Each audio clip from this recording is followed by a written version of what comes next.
Assalamualaikum warahmatullahi wabarakatuh. Pertama-tama marilah kita memanjatkan puja dan puji syukur kehadirat Allah Subhanahu wa Ta'ala yang telah memberikan kita taufik, rahmat dan hidayahnya kepada kita semua.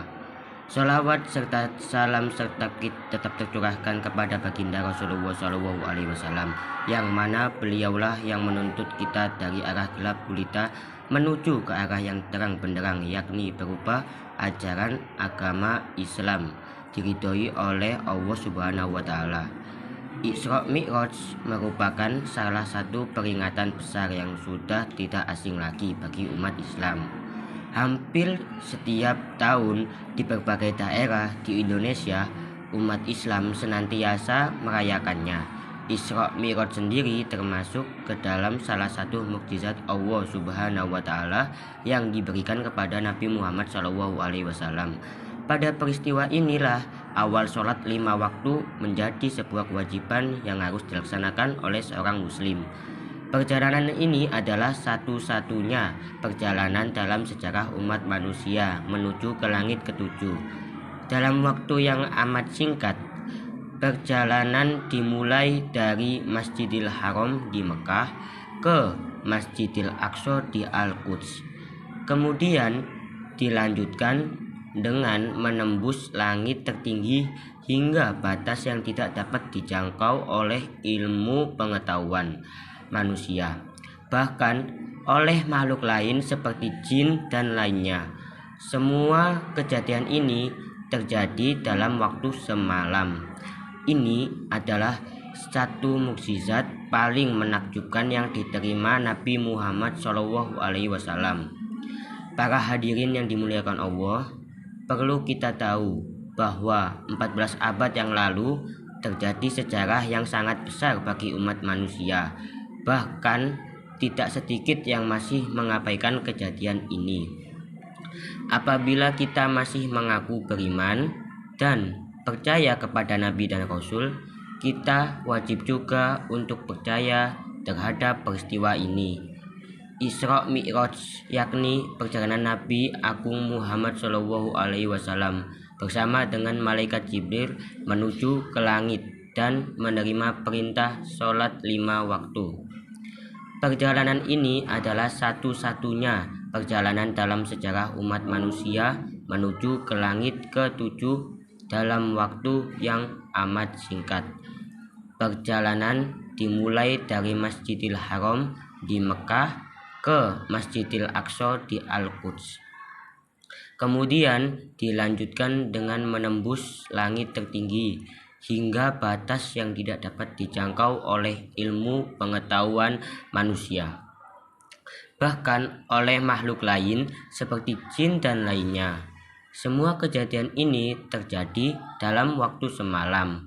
Ini adalah salah satu mukjizat yang paling menakjubkan yang diterima Nabi Muhammad SAW.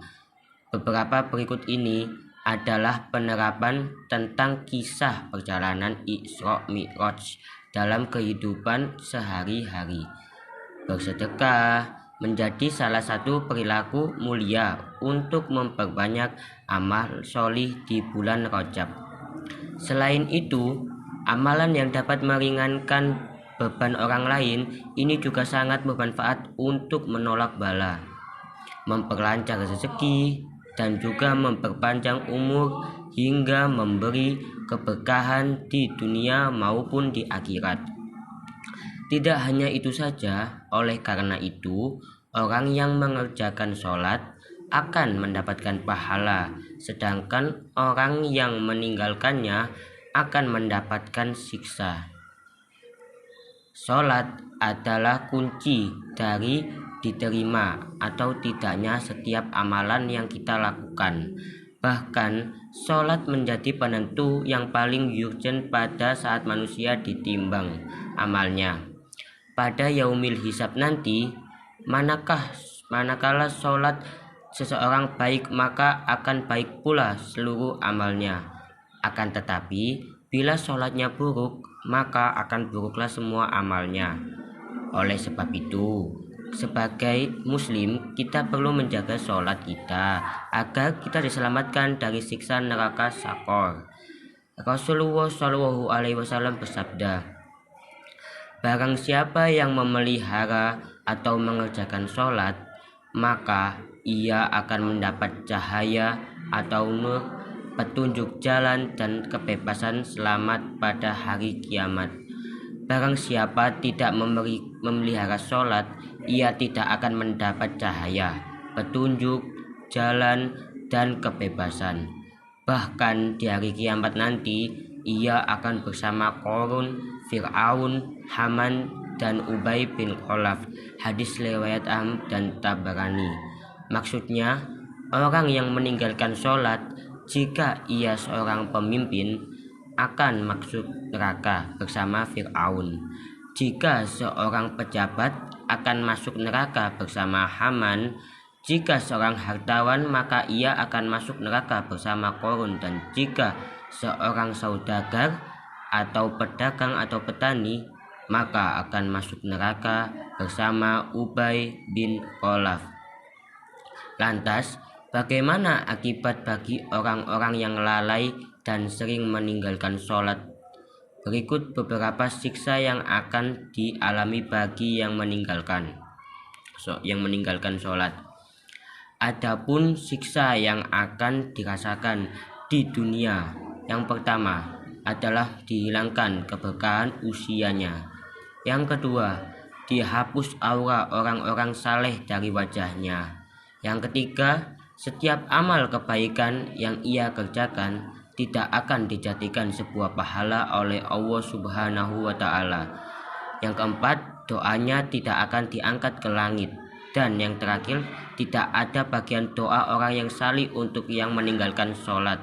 Selanjutnya, siksa yang akan didapat saat akan mati oleh seorang yang meninggalkan sholat antara lain. Yang pertama, ia akan mati dalam keadaan hina.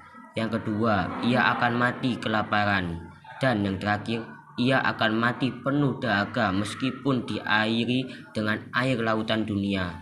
Kemudian siksa yang akan didapat di dalam kubur adalah yang pertama, disempitkan kuburnya hingga tulang rusuknya akan remuk, berantakan. Yang kedua, akan ada api yang dihidupkan di dalam kuburnya sehingga ia terombang-ambing dalam bara api siang dan malam.